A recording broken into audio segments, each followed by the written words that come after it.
That's a great way to start off a day, with a smell of some two-stroke oil.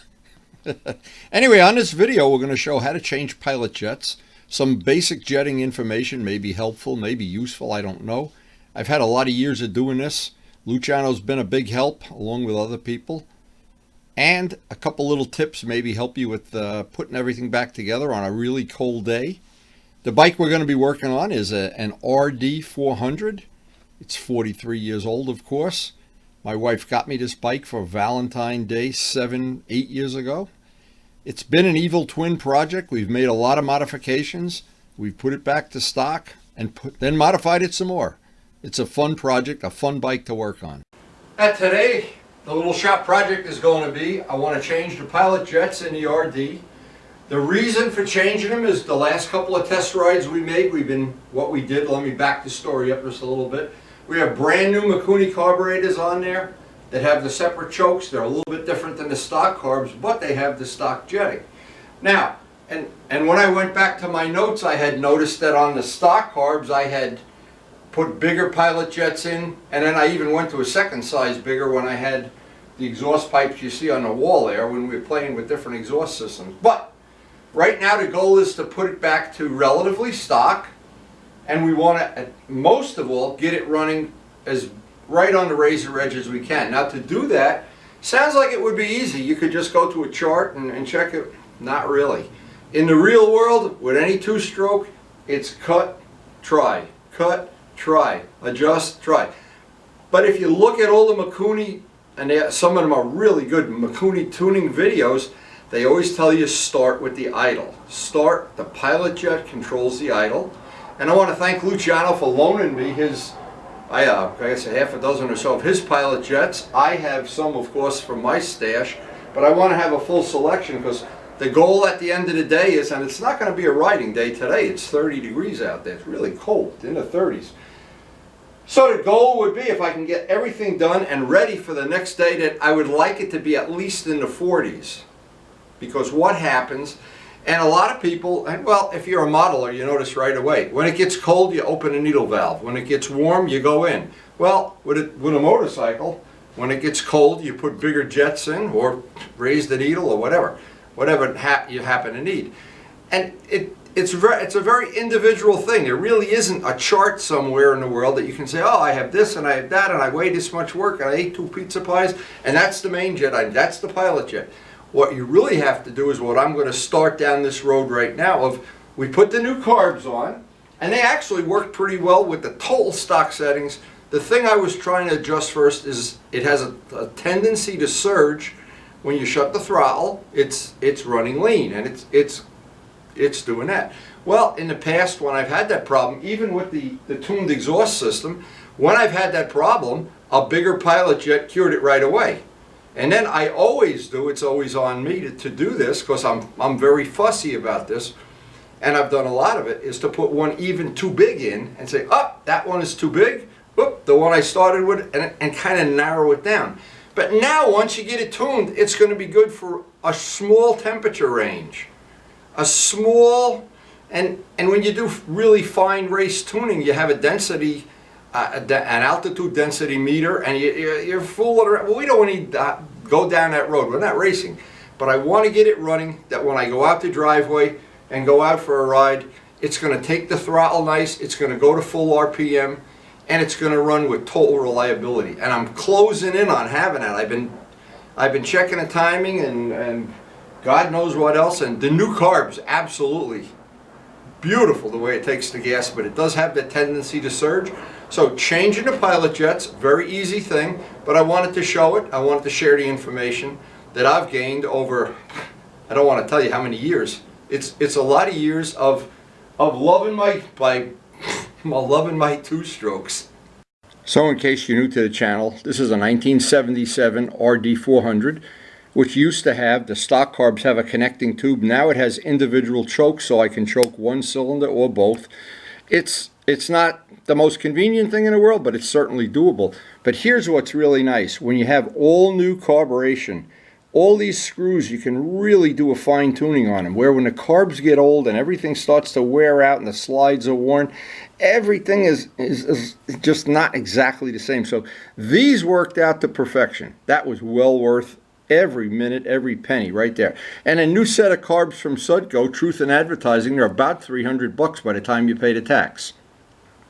So on our previous videos, we did a compression test. We set the timing with a dial indicator. I basically went over the whole bike. I had Luciano help me, and thank you again, Luciano.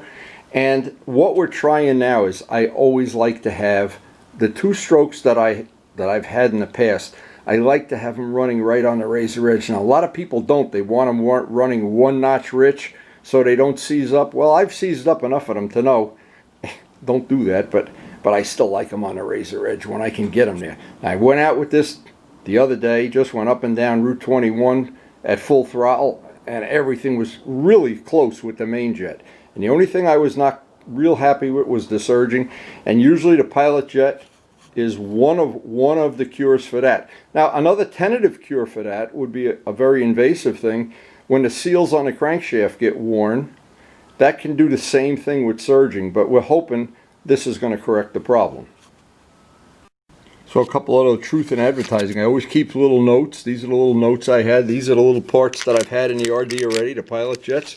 But I do have some extras from Luciano. So what I'm going to do now is save these. These go with the old set of carbs that are not on a bike anymore. And I'll start a new set of notes starting today. And that'll be in the jet box that has the GS jetting and the RD jetting. And I pretty much have a box of jetting for all the bikes I have. Now, this may sound like a little hocus pocus, but it's really not. I know people that rely on a dyno, that they do dyno testing constantly, and they pay big dollars for it, and they do get their chip changed and whatever. And I know that they're entertained by that, and it's a challenging thing. I personally have my own dyno, and it's me. And usually I can tell if I've made an improvement for the better or worse. But I always think, if I can't, then who cares? And pretty much every one of these bikes I have a spare set of carburetors for. In fact, on the FZR I think there's 3 sets altogether with the ones Luciano donated to the cause. But always tinkering with them and always keeping them clean. There's a lot of things you can do to make your life easy. And what I do is I try at least once every 3 weeks, 2 or 3 weeks, in this cold weather, come out to the garage and just run some gas through the carburetors. Because all this modern gas, it always has a content of the alcohol, and that's what deteriorates. I think it deteriorates the fuel injection too, although none of these fuel injection bikes are old enough that I've had any problems with them. But carbureted bikes like the GS, carbureted bikes like the FZR or the GPX or the RD, these are bikes that if you just let them sit for 3 or 4 months in the winter, all that water accumulates in the bottom and everything turns to goop, and then you wind up having to clean the carburetor. So for me, it's a lot easier. I'm out in the garage every day, and what I try to do is, like I said, every 3 weeks, maybe a month if it's really cold, get each one of the bikes running, get it up to running temperature, push it out of the garage, and let it run 10-15 minutes outside. And I think that just makes for longevity for not having to do a lot of carburation work. Now, on an RD400 with the stock air filter, I know most people like to put pods on and then you really have to do some jetting. But if you go with the stock air, this whole stock tube and everything, what happens when you go to change your jetting, it's kind of annoying. It takes a little more time than it would if you had pods, but in the end, it probably doesn't make as much power as with the pods, but the throttle response is better. And I always think when you're leaned over in a corner, I don't want to have anything but smooth throttle response. So the first thing is loosen up the screws and get the rubber boots that go to the air cleaner off. And once those clamps are really loose, I always put a little bit of wheel bearing grease, just enough.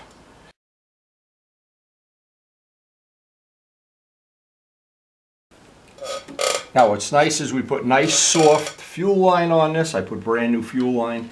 Boy, was that a good move. Just for my own convenience.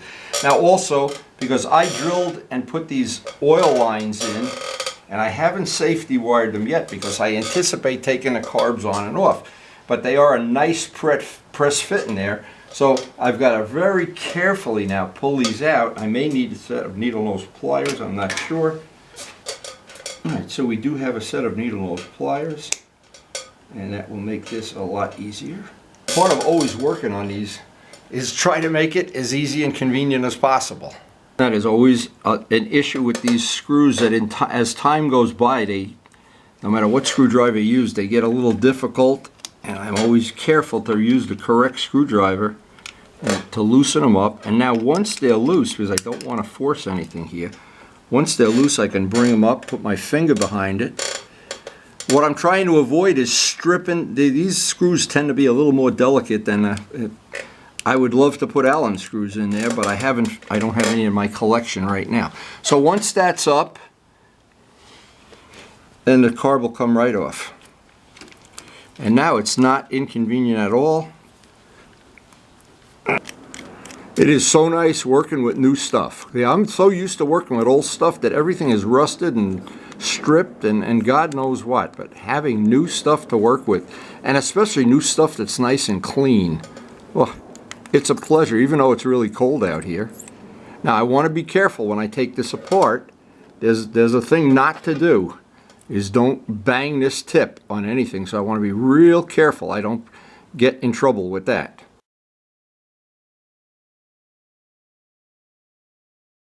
Now the new Mikunis have a nice feature if you're only changing the main jet. We are not concerned with the main jet on this.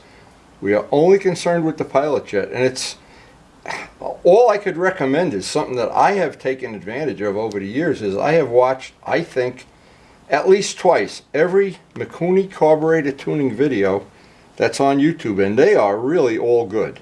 But there's not many that don't emphasize that you start all your tuning by getting the low end right with the pilot jet. And usually they'll say then go to the main jet, and then in between you got to fool with the needle. But now I understand a lot of people don't enjoy this at all. They want fuel injection, and I'm starting to become one of them, to be honest. But there's still something about when you work on this kind of a thing, it's old school, it's not that difficult, and the good news is you can always put it back exactly the way it was now. And I like the fact I have some, this is going to get messy, that's why I have a towel down. Depending on how much gas is still in here. I tried to shake some of it out, but very nice to have these cute little overflow tubes and everything. But and there we go. Now if you do notice, these are totally different than the carbs they replaced. They're the same size, but basically a lot of the innards and everything are totally different, and this is totally different, the floats and everything. So you gotta be aware of, these are not the old carburetors that come with the bike. And you can see these have the modern Mikuni float system, which those little pins control the shutoff, and that would adjust your fuel shutoff right there. But as I'm looking at these are, well, they're very different than the original ones, but again, the jetting's the same, the size is the same. So we're actually at a starting point. This is not a plug and play, but no two-stroke ever is. Now I've got a few screwdrivers for working on carburetors that have the tips filed to various thicknesses, because I want to get a good lock into that pilot jet. I don't want to have a sloppy thing and chew it all up. So I'm just going to run these on a grindstone, clean up the edge, make sure they have that nice sharp bite so I can get right into the pilot jet to loosen it.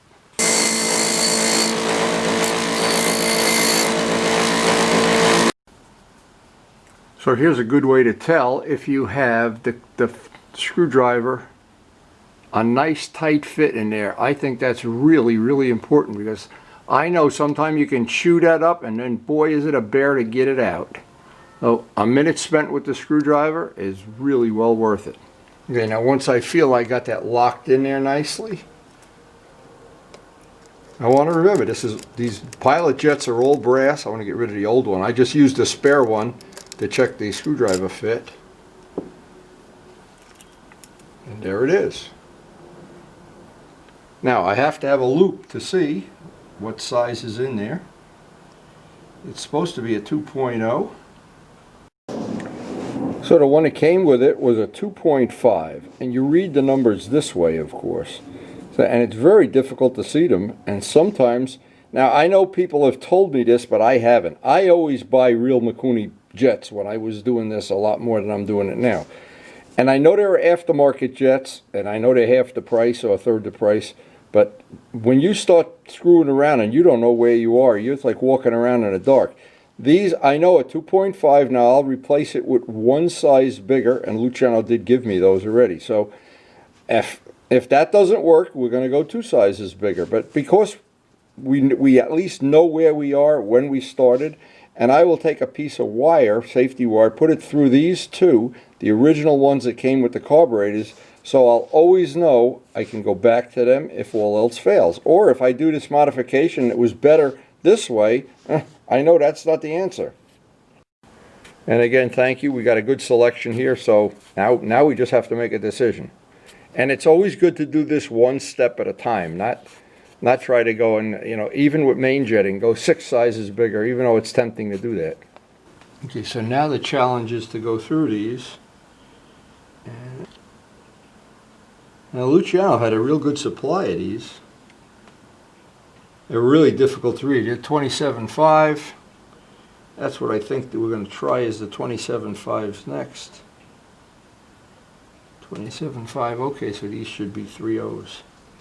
And then I know if this doesn't work, I know I can go right up. Okay, so I got what I need. I got the 2 I need. Just want to verify I don't cross my hands here. Very difficult to see this stuff.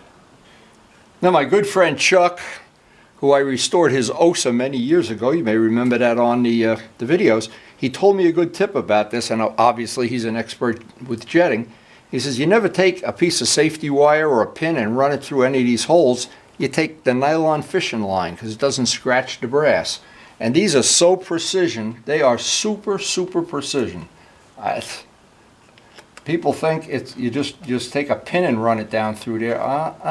Not really. So the last thing on this carb is just to put the base back on, and we will be ready very shortly to put this one back on the bike, reverse everything we just did. I'm trying to tighten the screws in a cross pattern, just the way you would put a head on a motor, a little bit at a time. Don't want to over tighten these and strip them, that's for sure. And working on some of these things like these pilot jets, you need, having a jeweler's loop is a really good thing to have. Or even a better thing to have is good eyes, but I haven't found those on eBay yet. Okay, so one carb is done. We're ready to put this back.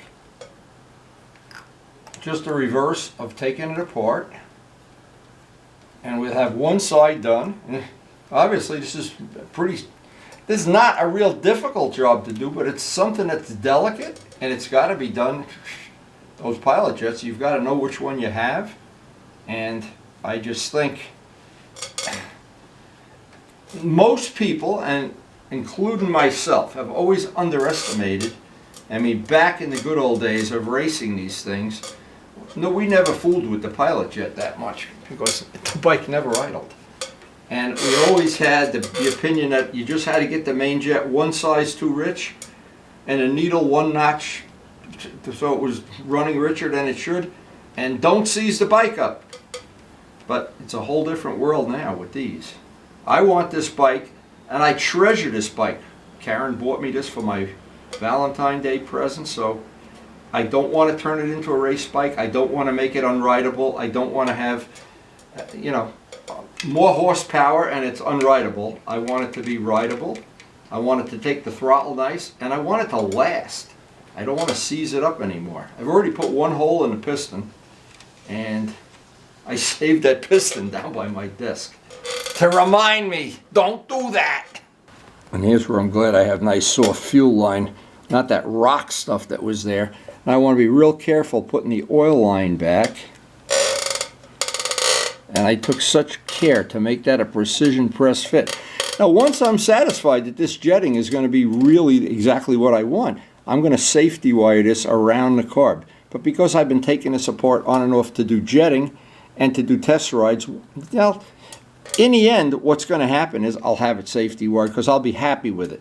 The problem with me and two-strokes is I'm really never totally happy. I always want more. I want it, and I think most people that have two-strokes, that's the part of it they enjoy, is that you can do all that yourself without a dyno and without a chip and without a computer and without just a box full of little brass jets, and you're in charge of your universe. But the reality is, it's usually in charge of you. That's true.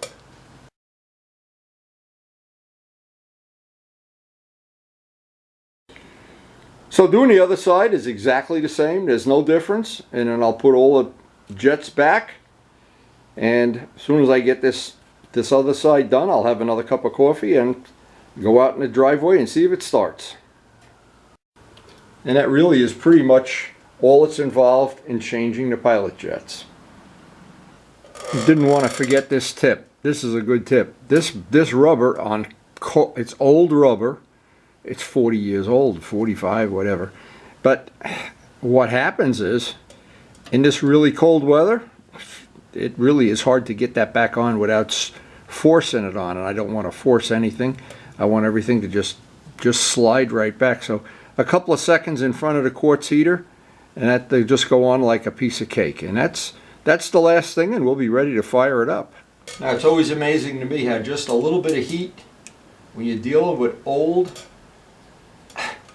40-year-old rubber parts that are hard as a rock, sometimes just warming them up makes all the difference in the world. So what's left is to put all our notes away from the jetting that we did today for our future, but it's unending. Record everything in a logbook. Always very important to me to have a good log of everything I've done.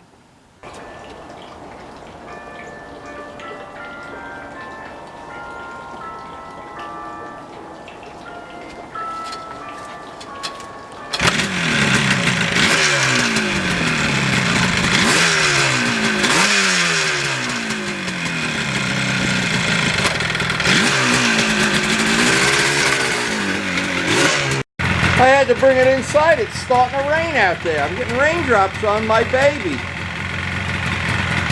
Anyway, it did start right up, of course. I didn't expect it not to. I still have a little extra oil in the fuel while I was working on this. I didn't want to take a chance. But obviously too cold to go for a test ride today. But everything seems to have worked out pretty good. All that's left now is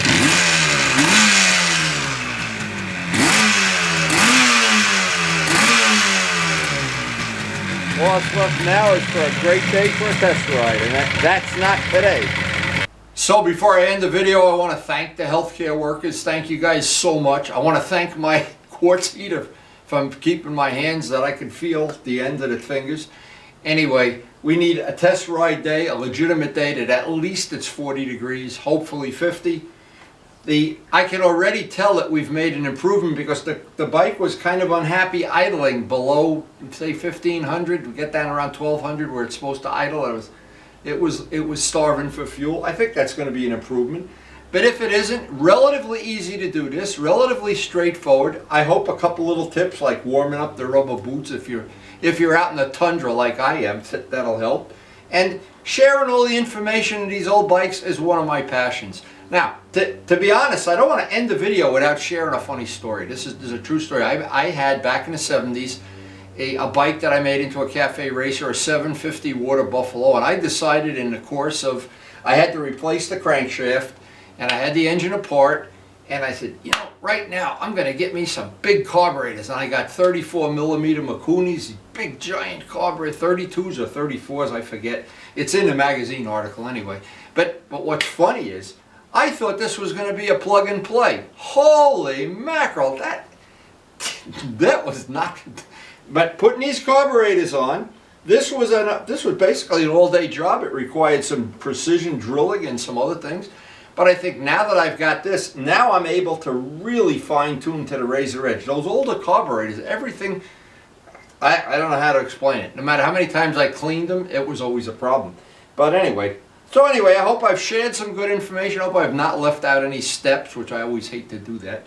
And of course, For the people that still enjoy these old motorcycles, my God, they're a blessing. They keep you young. They give you something to dream about at night. I love having the new motorcycles. I love the MT-09. I love the 650.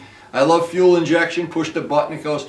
But to me, this is what I grew up with. This is what when I go to sleep at night, I dream about pulling up to that stoplight with 4 or 5 guys and going through the gears and going home and thinking, I got to make it a little bit faster. I got to shave something or cut something, or having Kenny Augustine work on the bikes all the time. Oh my God, did we have fun.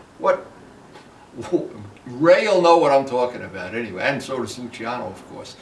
So anyway, and I know he's, right now today, I know because I've talked to him already today, he's home working on his H1. So we're going to have, before long, we're going to have a 2-stroke day.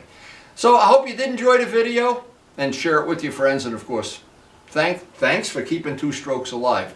Thanks for watching.